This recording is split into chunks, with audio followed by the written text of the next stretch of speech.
Bonjour à tous, nous allons commencer dans une minute. Merci pour être venus.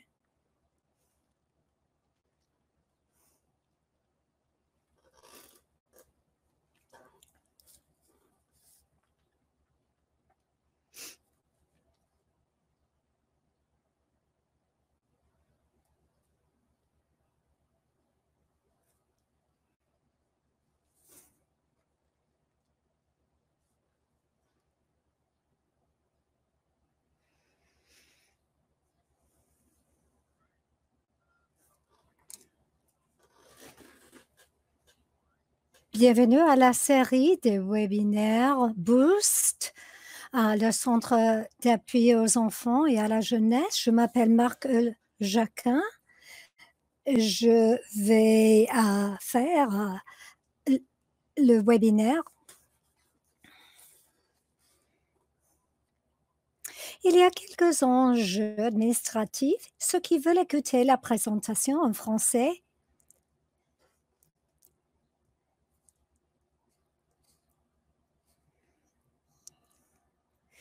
pour voir et suivre la présentation PowerPoint en anglais, cliquez sur le mot présentation en haut à la gauche. Et pour suivre la présentation en français, vous pouvez télécharger la présentation en français en cliquant sur le mot document.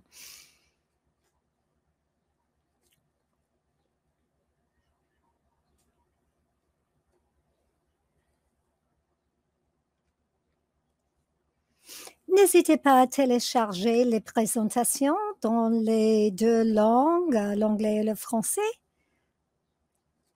Et il y aura une foire aux questions pendant les dernières 5 minutes.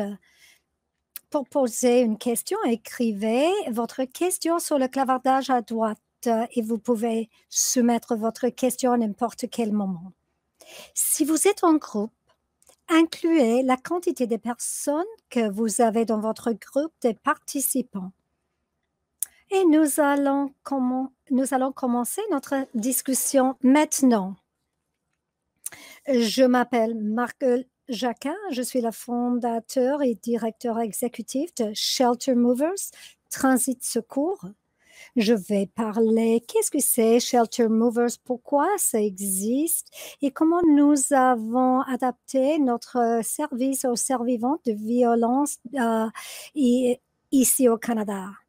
D'abord, je voudrais reconnaître où nous sommes. Il y a les personnes à travers du Canada. Je voudrais prendre un moment pour penser sur les territoires traditionnels où vous vous trouvez.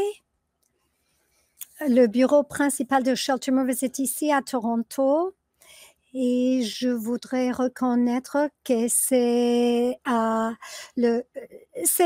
terre traditionnelle des Wendat, les Haudenosaunee métis et Crédit des Premières Nations.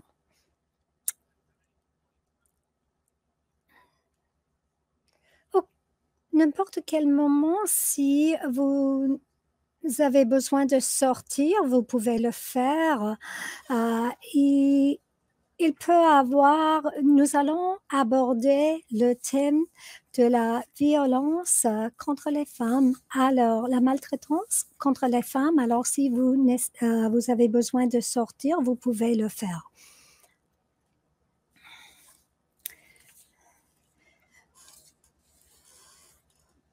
Je vais parler de Shelter Movers et notre mission.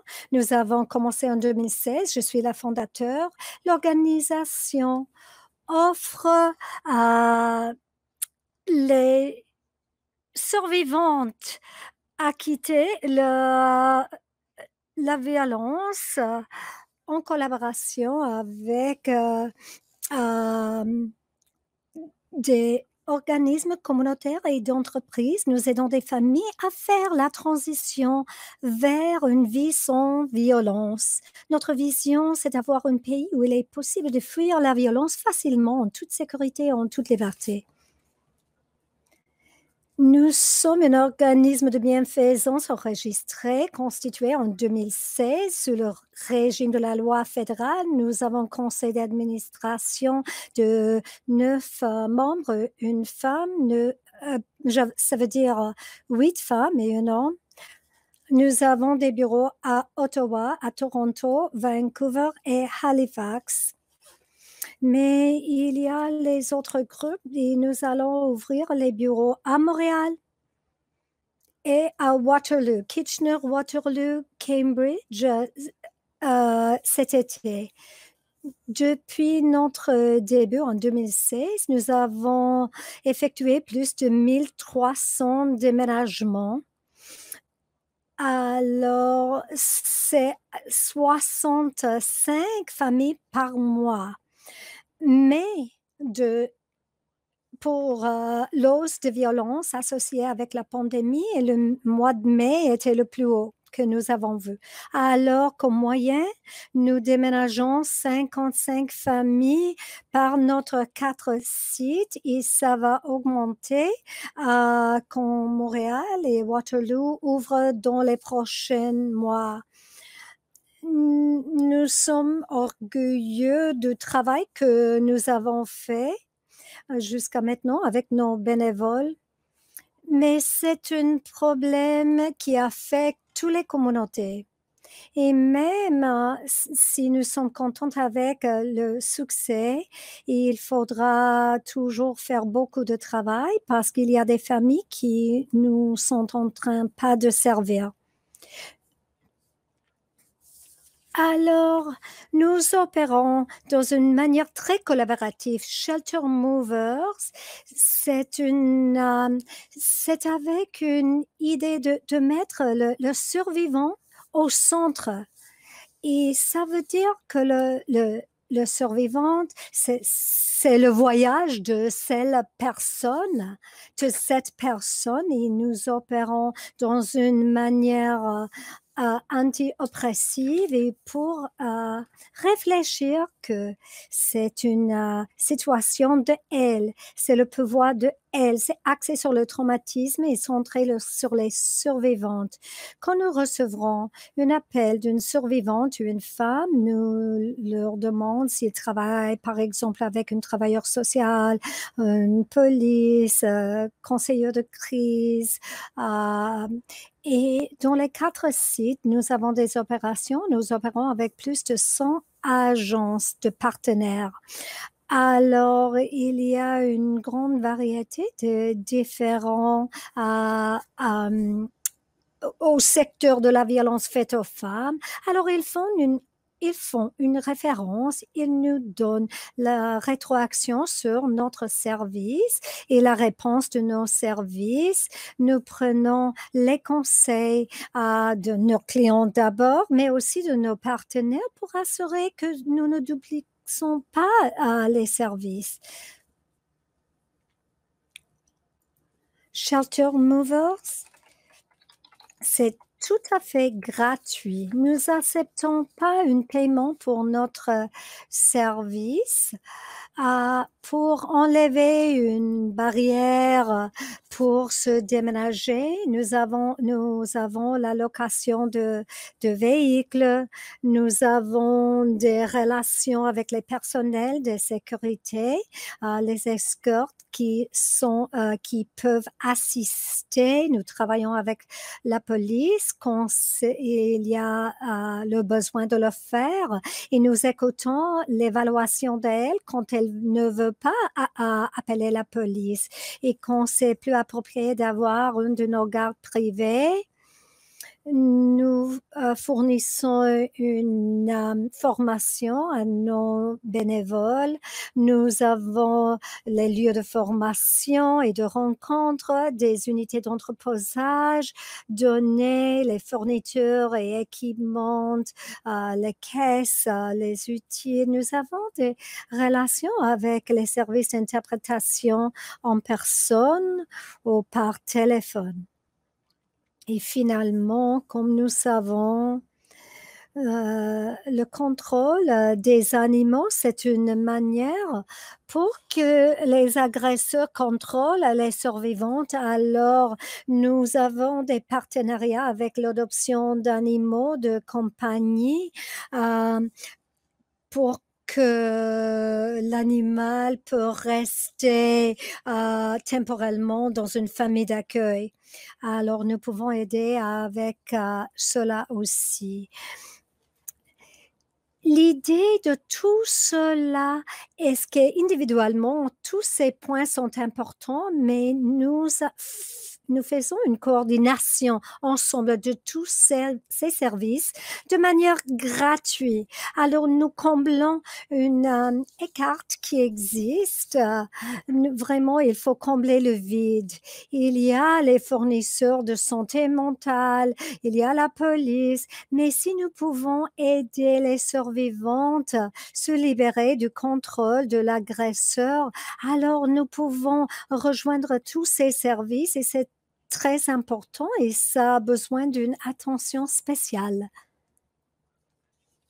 Comme je vais dire que nous avons de la participation des bénévoles. Nous avons quelques personnels dans chaque ville, mais 99%, ce sont des bénévoles avec les formations et compétences variées, les différentes langues, les différentes formations professionnelles. Nous avons besoin des bénévoles de tous les types. Alors, normalement, nos bénévoles font une moyenne d'un déménagement par mois, parfois une fois par semaine, parfois une déménagement un mois et après, quelques mois après, ils font des autres déménagements. C'est très flexible. Il n'y a pas un engagement fixé. Fixe. Alors, ça veut dire nous pouvons euh, offrir les bénévoles la possibilité de participer quand ils peuvent. Il y a aussi les hommes qui peuvent faire les rôles comme bénévoles. Je suis un homme, je me identifie comme un homme et les hommes ont un rôle à jouer pour terminer la violence faite aux femmes. Nous avons la préférence que nos femmes opèrent dans une façon de leader, comme les leaders. Et nous avons des alliés, les hommes qui travaillent, une place pour les alliés masculins, pour terminer cette lutte de violence faite aux femmes. Et pour la nature de nos services, nous pouvons adapter plusieurs rôles pour les besoins physiques de nos volontaires. Par exemple, s'il y a un bénévole qui peut offrir leur service de la maison, par exemple, nous avons fait plusieurs démarches pour être le plus flexible possible selon leur habilité et leurs possibilités. Alors, le processus de recrutement, c'est que tout le monde doit se soumettre à une vérification d'antécédents criminels. C'est très standard, ça coûte comme $20. Le bénévole paie les $20 s'ils n'ont pas l'argent pour le payer. Shelter Movers paie ce frais pour lui. Nous faisons un type de screening, de dépistage par une entrevue vidéo. Et il y a une orientation en ligne qui prend comme une heure et demie. Nous avons les différentes formations et les ateliers permanents sur le soin pour le trauma, violence faite aux femmes et les autres sujets. Shelter Movers, c'est une organisation d'apprentissage et nous attendons que tous nos personnels et bénévoles soient les personnes qui apprennent pendant toute leur vie de manière permanente. Il y a aussi une thérapie par téléphone fournie gratuitement à nos bénévoles. Ça forme partie de notre culture de sécurité. Nous prenons soin de nos clients, de leur santé mentale, de nos personnels par ces services. Les gens demandent sur les obstacles. Pourquoi ne part-elle pas? Pourquoi nous avons besoin d'un service de déménagement? Il peut prendre un taxi et s'en aller. Comme vous pouvez comprendre, il y a plusieurs obstacles pour sortir d'une relation de manière en sécurité. Il y a le risque de fémicide, il y a aussi les autres facteurs, le sens d'avoir honte, les survivantes, et l'honte qu'ils peuvent sentir de la société, qui peuvent le pressionner pour briser la relation. Cela met beaucoup de pression sur les survivantes pour continuer avec la relation quand il y a beaucoup de problèmes.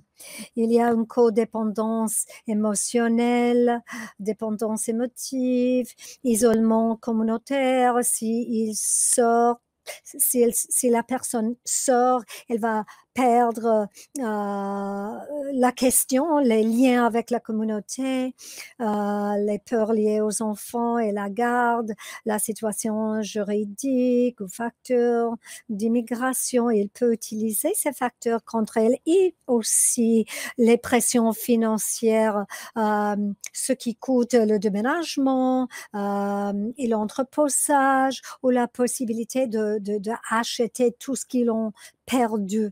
Alors, il y a un manque de ressources et de connaissances et la peur de tomber en la pauvreté.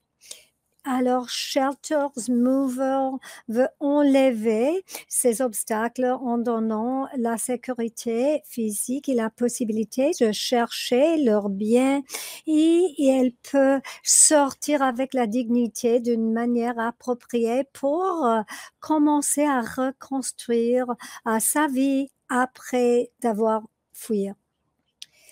Shelter Movers offre 3 types de déménagement. Ça dépend du niveau de risque.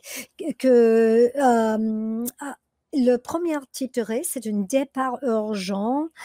C'est un moment de plus de risque. Il y a une crise immédiate. La cliente doit sortir dans quelques heures ou maintenant. Nous avons l'habilité dans la plupart des villes de répondre avec un délai de 4 heures, avec les bénévoles, personnel de sécurité et avec aussi la possibilité d'accueillir les animaux. Ce groupe peut se réunir pour prendre toutes ses affaires et pour s'en aller et pour l'amener à un endroit sécur. Alors, un déménagement sous escorte a un risque moyen. C'est le moment où le client avait déjà fui. Elle est peut-être dans un endroit de refuge, un hébergement temporel, et elle veut rentrer à son ancien domicile pour qu'elle aille chercher ses affaires personnelles. Alors, il y a un risque que l'agresseur a déjà compris qu'elle a l'intention d'en sortir. Et bon, ils peuvent par exemple, quand la femme est enceinte et quand la femme communique son intention d'y aller, alors ils peuvent la fournir, ou il peut être agressif, alors nous fournissons la sécurité pour offrir ces services dans une manière sécuritaire. L'autre situation, c'est la situation de réinstallation. Et ça a un faible risque. Par exemple, les clientes et ses enfants habitent dans un refuge, ils ont trouvé un nouveau domicile et ils doivent ils doivent se déménager. Et pendant la pandémie en particulier, c'est très important pour que les survivantes puissent faire le auto-isolement.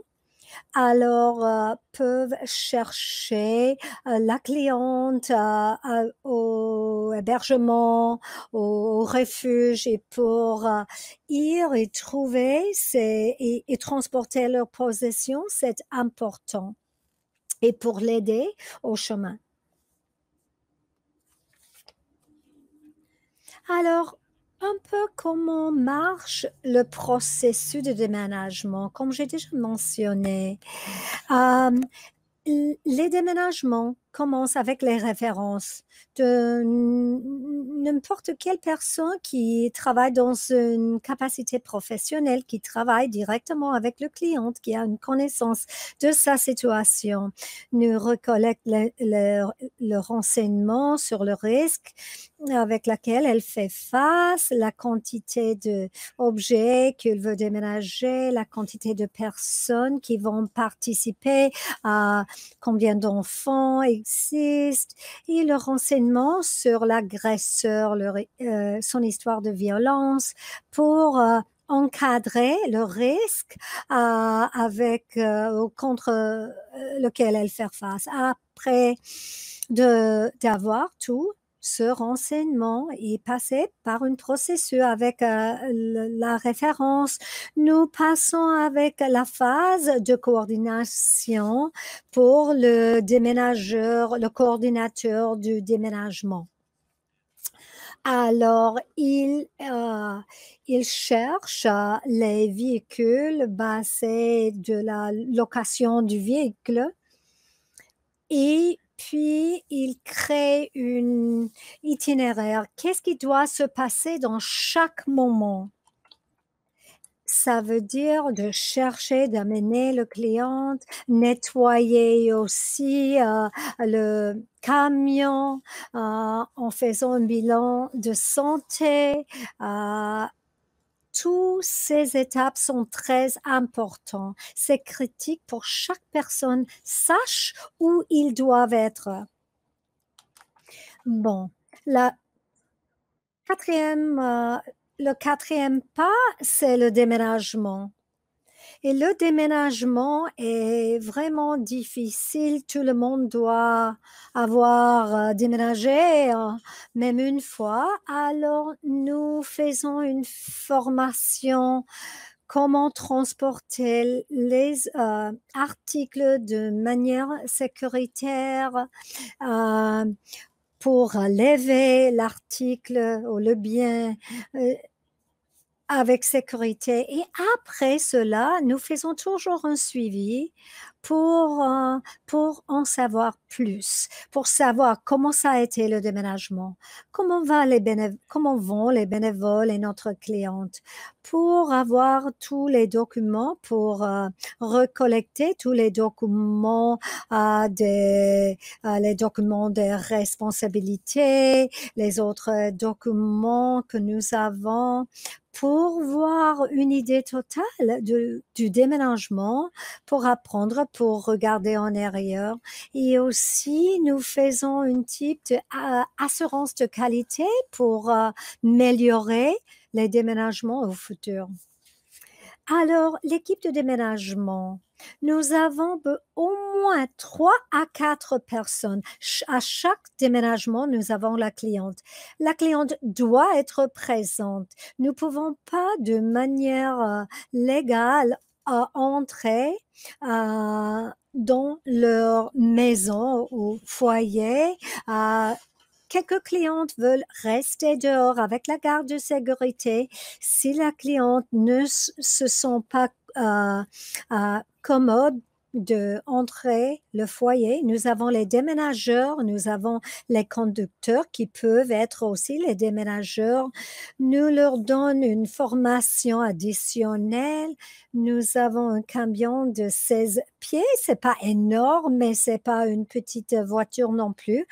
Alors, il y a plus de formation, comment utiliser les miroirs, comment reculer. Et la quatrième personne, c'est le déménageur principal. Normalement, c'est une bénévole. avons une personne de personnel qui a reçu une formation sur la déescalation. Ils ont des habiletés avancées de communication, par exemple, un travailleur social, un premier répondant qui travaille comme bénévole pour Shelter Movers, mais notre préférence pour avoir les déménageurs principaux, ça doit être, nous voulons que ça soit une femme, mais ça peut être un homme aussi qui peut travailler dans un centre pour les survivantes. Ce sont les personnes élues de manière spécifique parce qu'ils ont les qualités de leadership que nous cherchons. Comme j'ai déjà mentionné, il peut y avoir les autres personnes, par exemple les interprètes des langues, personnel de sécurité, parfois, les enfants de la cliente doivent être avec nous, même si nous essayons de trouver un endroit, un membre de famille ou quelqu'un qui peut prendre soin des enfants. Mais parfois aussi, nous avons les amis ou les familles de la cliente et nous avons la possibilité de faire une adoption d'animaux de compagnie temporairement. Alors, sécurité et l'égalité, ce sont les activités prioritaires pour notre organisation. Nous avons toutes les formes d'assurance au-delà de responsabilité des administrateurs et des dirigeants. Nous avons une politique de responsabilité civile entreprise pour 5 millions de dollars et assurance d'automobile des non-propriétaires s'il y a un dommage au véhicule. La planification de sécurité avec les clientes, comme j'ai déjà mentionné, c'est une partie importante de notre service. Nous voudrions savoir le niveau de risque de l'agresseur, l'histoire de violence, le niveau de communication que la cliente a avec l'agresseur. Une question, c'est comme la division des actifs. Au Canada, comme vous savez, la loi dit qu'il n'y a pas de vol entre les conjoints. Les conjoints dans une relation, soit s'ils sont mariés ou avec une conjointe fait, la loi dit qu'il n'y a pas de vol entre conjoints. Parfois, c'est l'époux qui contrôle les actifs pour contrôler la cliente. Alors, il peut être déjà un contrôle des comptes de banque, des achats de la banque ou le salde à la banque. Alors, il a déjà peut-être commencé de séparer les biens. La cliente, elle a le droit d'avoir accès à ses actifs. Alors, elle peut prendre ce qu'elle veut parce que ça lui appartient à elle et lui, il a aussi le droit de l'amener à la cour pour moitié des actifs. Il doit la trouver pour faire cela et initier les actions légales contre elle. Mais nous avons, dans toutes nos années d'expérience, à 16 ans, l'agresseur n'avait jamais cherché la moitié des actifs que la cliente a cherché de la maison. Les agresseurs, ils ne veulent pas que personne les trouve. Alors, normalement, la violence, ça fait comme l'idée qu'ils ne veulent pas amener leur épouse à la cour. Et peut-être il a déjà pris l'argent dans les comptes bancaires, peut-être qu'il a déjà pris les différents actifs. Il ne veut pas être classifié comme un agresseur. Nous encourageons à être actifs, vigilantes sur les risques qu'ils peuvent gérer et qu'ils ne peuvent pas à gérer. Par exemple, si nous avons besoin d'un accès légal, la cliente doit être présente. Alors, pour cela, nous allons évaluer si l'agresseur est violent ou s'il fait les arguments. Mais pendant 1300 déménagements, nous avons eu 0 situation de violence physique parce que nous avons les gardes de sécurité, les personnels de sécurité ou la police présente. Normalement, les agresseurs, ils sont un peu fâchés, mais normalement, ils reculent pour nous laisser faire ce que nous devrions faire. Avec la garde et avec les animaux de compagnie, nous essayons de rester dehors de cette discussion. Nous ne voulons pas encourager à amener les enfants au déménagement. La plupart du temps, les enfants peuvent être dehors du déménagement.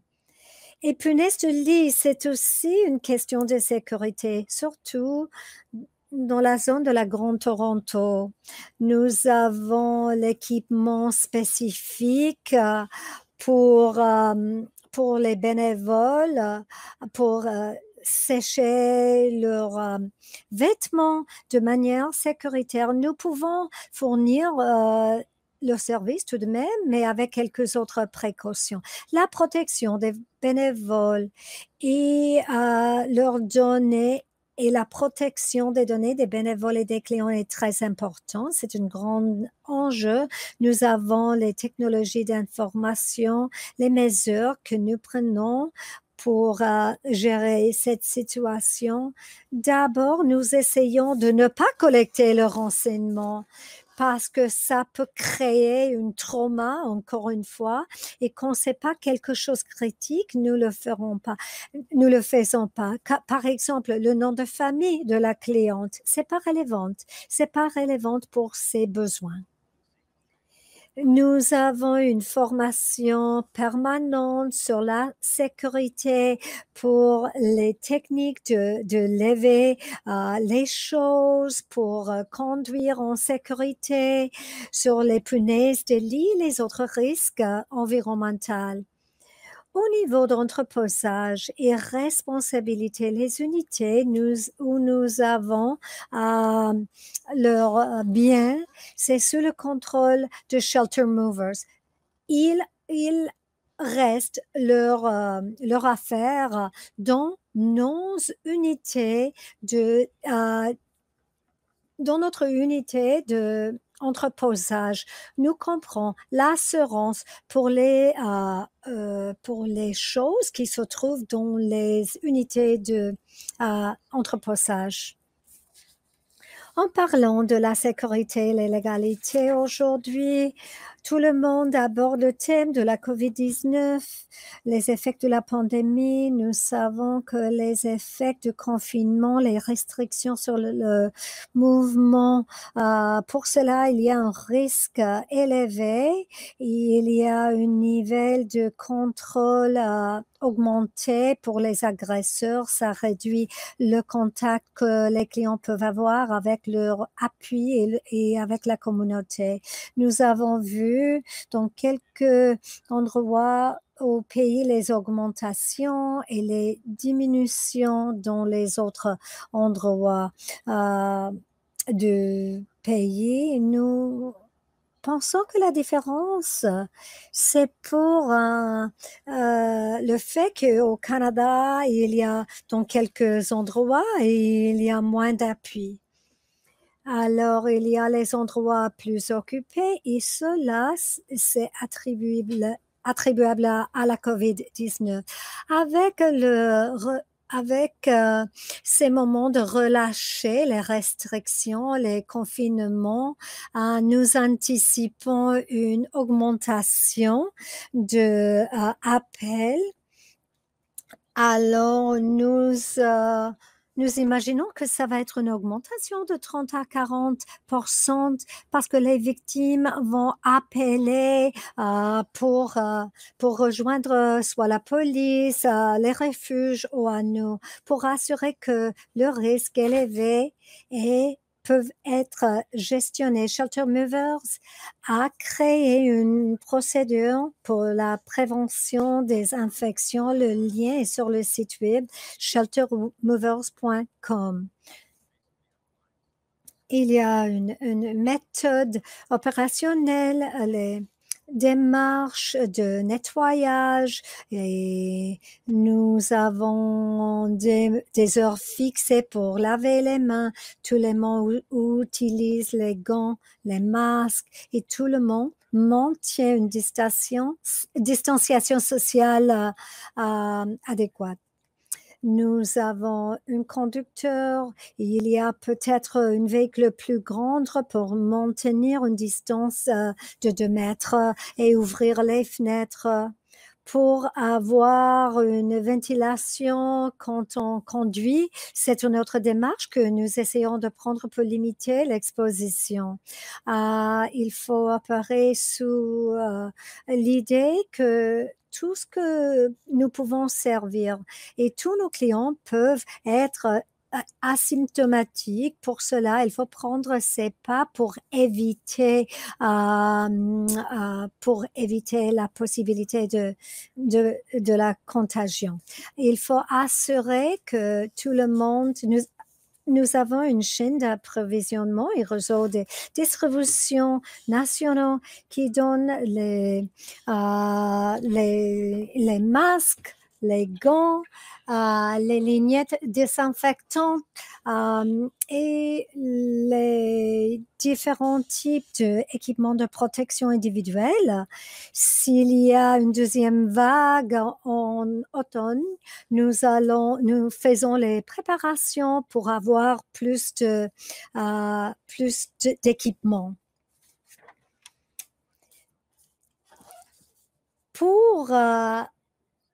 Pour arriver aux tous les Canadiens, il faut changer nos services pour aller aux régions rurales et éloignées de la ville. Nous essayons un test à Bridgewater, en Nouvelle-Écosse. Nous essayons les manières pour mitiger les obstacles additionnels avec lesquels les survivants faire face. Alors, dans les villes où nous avons un accès plus facile pour les camions ou plus courte distance à traverser, plus de temps dans la circulation, au risque moindre concernant la vie privée, ou un meilleur accès aux lieux d'entreposage, tous ces enjeux peuvent être plus sévères dans les endroits ruraux. Vous pouvez voir la comparaison sur la diapositive. Alors, nous avons les femmes très, très vulnérables, les femmes qui habitent aux communautés autochtones, par exemple, dans les endroits où il n'y a pas de service d'autobus qui peut exister, par exemple, aux prairies. Par exemple, peut-être nous avons besoin d'un petit avion pour leur chercher. Il faut faire ce qu'il faut faire pour les emmener dans un endroit sécur. Alors, la rétroaction de la communauté, de nos partenaires, je ne vais pas le lire, mais Shelter Movers a engagé l'Institut de bienfaisance pour l'enfant pour distribuer un sondage à nos clientes, à nos fournisseurs, pour recevoir la rétroaction de nos services. Alors, voici une citation de cela, de nos partenaires ici à Toronto. Le plus important pour nous, c'est l'opinion que nos clients ont de nos services. Parce que si nous servons pas leurs attentes, euh, ça ne sert à rien. Alors, c'est très important. Brittany, une survivante, et c'est une pseudonyme, elle a dit avant d'utiliser Shelter Movers, la plupart de nos clientes ont l'idée de ne jamais récupérer leur objet. Et ça veut dire, ils disent qu'ils se sont soulagés pour chercher leur objet, leur simple objet et ne pas tomber en la pauvreté après de tout perdre. Et aussi, je veux dire que l'idée de empowerment, ça veut dire le sens de autonomisation qu'ils peuvent casser le cycle de violence, la responsabilisation après de tout ce que leurs clients leur ont raconté. Voici la présentation et ce que nous faisons. Et nous avons deux logotypes. Quand j'avais mentionné, Montréal va ouvrir à la fin de l'été et ça s'appelle Transit Secours et ça va être très intéressant. Nous sommes un organisme national et nous pouvons opérer dans les deux langues. Je vois qu'il y a les différents messages au clavardage. Une question. Est-ce que Shelter Movers fait une collaboration avec les organismes des territoires? Présentement, nous ne le faisons pas. Nous cherchons les manières pour adapter nos services aux communautés isolées. Alors, ça ne va pas marcher en ce moment si nous essayons d'appliquer nos modèles actuels aux ces communautés, mais nous sommes très ouvertes. Si vous pouvez me faire une référence, vous pouvez voir mon courriel. Définitivement, nous allons en avance en Nouvelle-Écosse, mais il y a les besoins spéciaux dans ces communautés. Il faut aborder ces thèmes. Alors, nous recevrons beaucoup d'enthousiasme des personnes qui habitent aux villes qui veulent ouvrir un bureau. Alors, nous voudrions travailler avec les organismes des territoires. Merci pour votre question. Il y a une question de Abbotsford en Colombie-Britannique. Est-ce que Shelter Movers à Vancouver aide les clientes à Fraser Valley? Je pense, c'est-à-dire, je crois que nous pouvons le faire. La réponse réelle, est-ce que nous pouvons y arriver? Est-ce que nous pouvons atteindre l'endroit? Nous ferons ce qui est nécessaire. C'est comme 1 heure. Je pense que c'est dans nos possibilités. Nous sommes allés jusqu'à Langley pour servir les clients. C'est assez loin de Vancouver. Nous essayons de maintenir les déménagements entre 4 et 5 heures. Et nos bénévoles se trouvent surtout à Vancouver. Alors, ils doivent chercher les véhicules, conduire jusqu'à Abbotsford et puis retourner. Et aux régions de Halton Peel, est-ce qu'il y a des services? Ça se trouve dans la zone du Grand Toronto. Alors, la réponse est oui, ça dépend du temps. Nous avons amené les clients dehors de Toronto jusqu'à Barrie, jusqu'à Sudbury.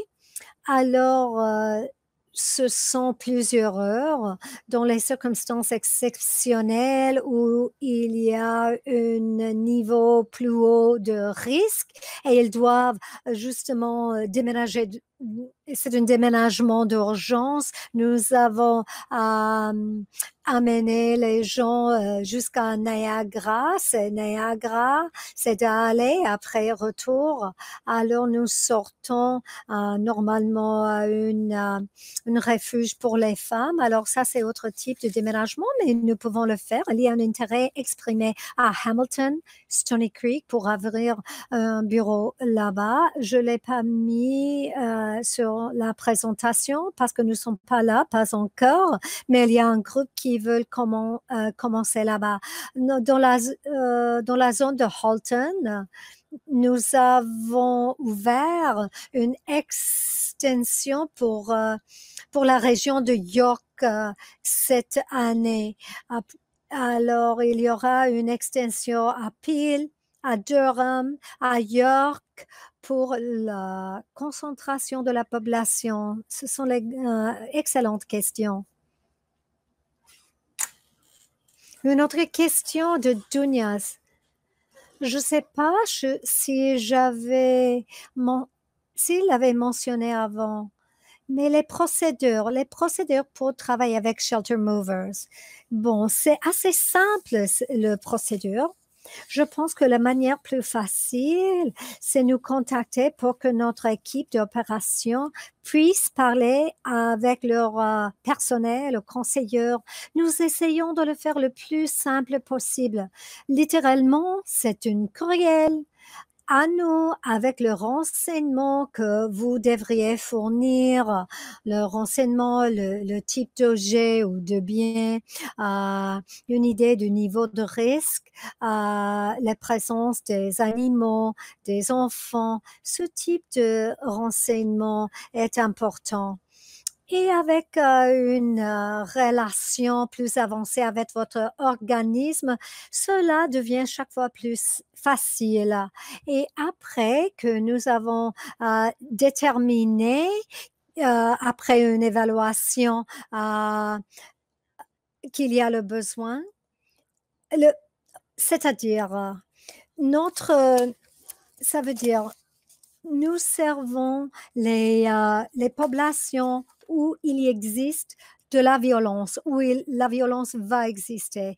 Nous recevrons les appels d'urgence des gens qui habitent de leur voiture. Par exemple, nous n'avons pas une refuge, nous n'avons pas un endroit et et dans ce cas-là, il faudra référer ces personnes aux autres organismes parce qu'ils ne font face à une situation de violence. Alors, la dernière chose que je voudrais dire, peut-être c'est évident pour le dire, mais si Shelter Movers va continuer de servir plus de clients, nous avons besoin de croître,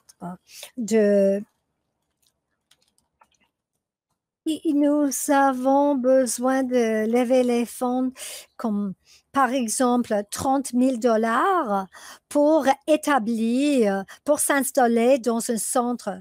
Par exemple, à Montréal, nous avons des bénévoles et le personnel qui est en train d'être formé. Et le but de Shelter Movers, c'est d'avoir des opérations installées dans les 14 villes plus grandes au Canada pour servir 75% de la population canadienne. C'est notre but à la fin de 2022. Alors, pour janvier 2022. Alors, combien de temps, si un organisme est intéressé par vos services pour la mise en œuvre?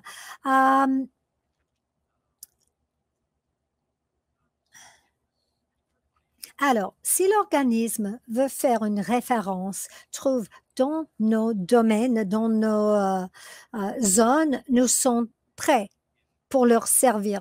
Si l'organisme veut travailler avec nous dans un endroit où nous n'avons pas d'opération, normalement, ça prend comme 6 mois pour avoir les bénévoles, les déménageurs, pour faire la formation, pour trouver les leaders qui peuvent gérer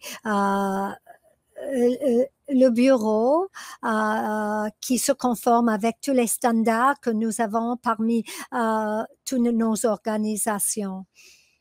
Les survivants reçoivent le même service, n'importe où ils se trouvent. Je viens de la Nouvelle-Écosse originellement. Et vraiment, nos équipes à Halifax ont le même standard comme les autres villes parce que nos clientes le méritent, franchement. Alors, si l'organisme se trouve dans notre endroit, nous pouvons le faire dans quelques heures. Et si vous vous trouvez, il faut former un bureau là-bas et ça peut prendre à peu près de 6 mois. Je pense que ce sont toutes les questions. Mais si vous avez des autres questions, vous pouvez voir mon courriel, vous pouvez me contacter. Merci beaucoup pour votre intérêt aujourd'hui et je vais terminer maintenant. Merci.